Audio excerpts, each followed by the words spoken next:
शिवसेना आणि मनसेनं मुंबई, ठाणे, नवी मुंबई, कल्याण डोंबिवली, मीरा भाईंदर, नाशिक, पुणे या पालिकांमध्ये एकत्रित लढण्याचा निर्णय घेतलाय अशी माहिती संजय राऊत यांनी दिलेली आहे। स्थानिक पातळीवर दोन्ही बाजूंच्या नेत्यांच्या चर्चा संपल्या आहेत असंही त्यांनी यावेळेला जाहीर केलं।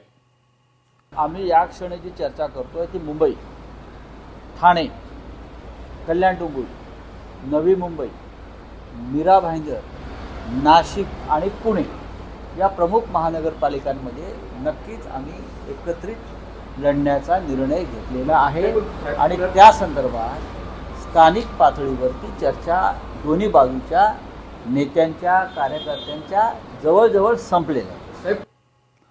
तर मुंबईमध्ये काँग्रेसची भूमिका ठरलेली आहे। आम्हाला स्वतंत्र लढायचंय। मुंबईच्या नेत्यांचं असं ठरलंय, आम्ही ठाकरेंसोबत लढणार नाहीच। मात्र दोन्ही ठाकरे बंधू जर एकत्र येत असतील तर आम्हाला आनंदच आहे, अशी प्रतिक्रिया काँग्रेस नेते विजय वडेट्टीवार यांनी दिलेली आहे।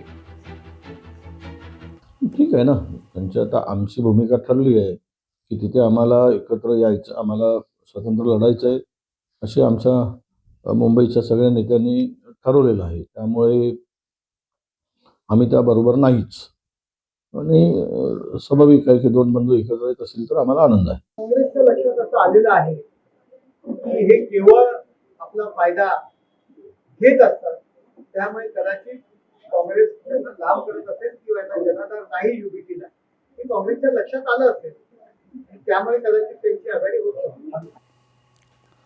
प्रत्येक पक्ष त्यांच्या विचारांप्रमाणे भूमिका घेत असतात। मुंबईत सुद्धा महाविकास आघाडी व्हावी अशी सर्वांची इच्छा आहे, मात्र काँग्रेसची वेगळी भूमिका आहे अशी प्रतिक्रिया खासदार अरविंद सावंत यांनी मुंबई महानगरपालिकेमधल्या ठाकरेंची शिवसेना आणि काँग्रेसच्या युती संदर्भात प्रतिक्रिया दिलेली आहे। आदरणीय उद्धवजी बाळासाहेब ठाकरे यांनी यापूर्वीच सांगितलं, प्रत्येक पक्ष स्वतंत्र आहे, त्या पक्षाला त्यांची भूमिका घेणं त्यांना त्यांच्या अकलतेप्रमाणे त्यांच्या विचाराप्रमाणे ते घेत असतात। आम्हा सर्वांचा विचार होता की इथं सुद्धा महाविकास आघाडी व्हावी अशा पद्धतीचा प्रयत्न माननीय संजय राऊत साहेबांनी सुद्धा कालही सांगितलेला आहे।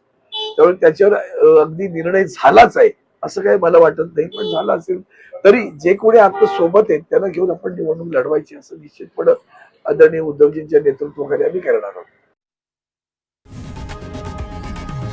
लोकशाही मराठी ऐका, पहा, जागरूक रहा।